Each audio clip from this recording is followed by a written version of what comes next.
आप चोरों के सम्राट हैं। अब सुनते जाइए ये बात। आगे कहते हैं निशिंगिण इशु धीमते तस्कराणाम पतये नमो नमः। नमा है आपको, आप जिनके हाथ में एक धनुष है और तरकश भी है, ऐसे तरकश और धनुष वाले रुद्र को नमस्कार है। आप हैं जो कि डाकुओं के सेनापति हैं। आगे पढ़िए, पहले कहा चोरों के सरदार, अब कह रहे डाकियों के सेनापति, हे रुद्र आपको नमस्कार है।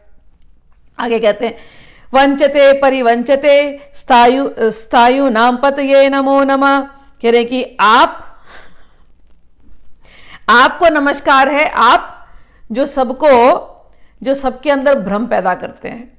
तो भ्रम पैदा करने वाले रुद्र आपको नमस्कार है। और ऐसे व्यक्तियों में जो दूसरे के अंदर भ्रम पैदा करते हैं, ऐसे भ्रमित करने वाले, मोहित करने वाले, ऐसे जो चीटर प्रोपेंसिटी के जो लोग होते हैं, उन सबके जो लीडर हैं वो आप हैं। आगे सुनिए, इसको मैं अर्थ बाद में समझाऊंगी, लेकिन पढ़ते समय बड़ा आनंद आता है मुझे कि आप चोरों के सरदार हैं, आप डाकुओं के सरदार हैं, आप जो लोग चीट करते हैं आप उनके लीडर हैं। नीचे रवे परिचारण्यानाम पतये नमो नमः। अच्छा, जो लोग अंदर चोरी करते हैं, जो लोग बाहर चोरी करते हैं, और जो इस प्रकार से जो जंगलों में चोरी करते हैं, जंगलों में जो चोरों का झुंड जाता है, उन चोरों के जो सरदार है, लिखा है इसके अंदर परिचार अरण्यानाम। नीचे रवे परिचार अरण्यानाम। अरण्य में, जंगल में जो लोग चोरी करते हैं, जो चोर लोग होते हैं, उन चोरों का जो सरदार है, उस सरदार के रूप में भी आप ही हैं। श्रिका विभ्यो जिघांगत सद्भ्यो मुषणताम पतये नमो नमः। कहते हैं कि आप उन लोगों में भी हैं जो अपनी रक्षा शस्त्रों से करते हैं। आप उन लोगों में भी हैं जो दूसरों को परेशान करते हैं। आप उन लोगों में भी हैं जो गरीबों के सरदार होते हैं और जो गरीबों की रक्षा करते हैं। अब ये सब जब हम पढ़ते हैं, आगे लिखा है इसके अंदर, आप असीमद्भ्यो नक्तंचरद्भ्य प्रकृतानाम पतये नमो नमः। आपको बारंबार नमः है।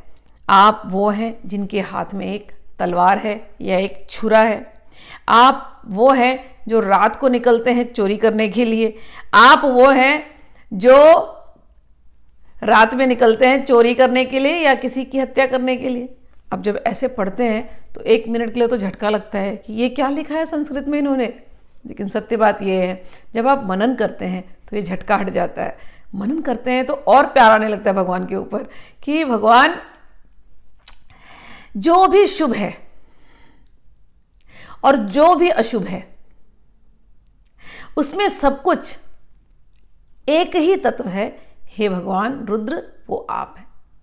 कोई यदि रुद्र पर, भगवान शिव के रुद्र रूप पर कोई यदि मनन करेगा तो उसको तो हर जगह, हर अशुभ चीज में भी, हर वो चीज जिससे हमको रिपल्शन है, जिसकी हम बात नहीं सुनना चाहते, हर वो बात जिससे हमको घृणा होती है।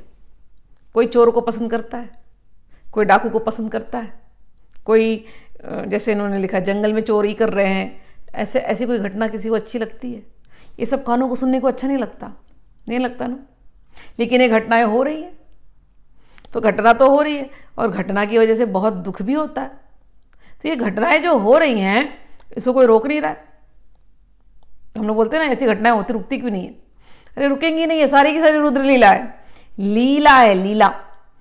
हर उस जगह में जहां ये सब कुछ हो रहा है, चाहे चोरी, चाहे डकैती, चाहे हत्या, तो हर उस जगह में रुद्र उपस्थित है।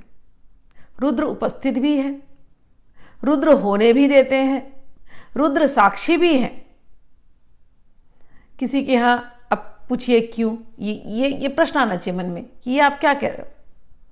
देखो, आपके यहाँ चोरी हुई या आपके यहाँ डकैती पड़ी, हम कहते हैं कर्मों का लेन देन है। आपने किसी का कभी लिया होगा, आपसे लेने के लिए कोई आ गया, जिसका आपने लिया था इस समय वो आपके लेकर के जाएगा। तो आपकी चोरी जो हुई, ये आपके कर्मों का फल है। तो चोर रूप में आए, कोई लेकर के चले गए, तो समझ लेना यदि आप भक्त हो गए, यदि आप शुद्ध हो गए मन से ना, तो आप बोलेंगे अच्छा ठीक है, जो मेरे हिस्से का नहीं था वो किसी और ने ले लिया। आप निश्चिंत हो जाएंगे। नॉर्मल आदमी निश्चिंत नहीं होते। रुद्रम चमकम पढ़ने वाले, चाहे भगवत गीता पढ़ने वाले, उनकी दृष्टि एकदम सम हो जाती है। जैसे गीता में भगवान कहते हैं, सुख दुख समय कृत्वा लाभा लाभो जया जय, कि सुख हो या दुख हो, या लाभ हो या हानि हो, या आपकी पराजय हो या आपकी विजय हो, सब में अपने मन को समता के साथ रखना चाहिए। ऐसे अब रुद्रम पढ़ रहे हैं तो रुद्रम में कह रहे हैं हर एक चीज में, हर ऐसे व्यक्ति में, कोई तुम्हें दुष्ट प्रकृति का भी व्यक्ति दिखाई देता तो ये सोचना है कि भैया उसके अंदर तमस के गुण बड़े हैं, उसके अंदर रुद्र के गुण हैं, भगवान रुद्र उसके साक्षी हैं। जिस दिन इनको कभी कोई गुरु मिल जाएंगे, गुरु का एक नाम है यह गुरु स शिव, यह शिव स गुरु, कि गुरु ही शिव का रूप है और शिव ही गुरु का रूप है। जिस दिन ऐसे उपद्रवी लोगों के जीवन में गुरु उतर जाएंगे तो वो गुरु इनको शिव रूप में दर्शन देंगे, इनके जीवन में मंगल होगा। तो हर एक स्थान में जहां कुछ बुरा हो रहा है वहां पर रहने वाले भगवान रुद्र, वहां के साक्षी भगवान रुद्र, भक्त व्यक्ति जो होता है उसको इन सब चीज़ों से उनका माइंड अफेक्ट नहीं होता।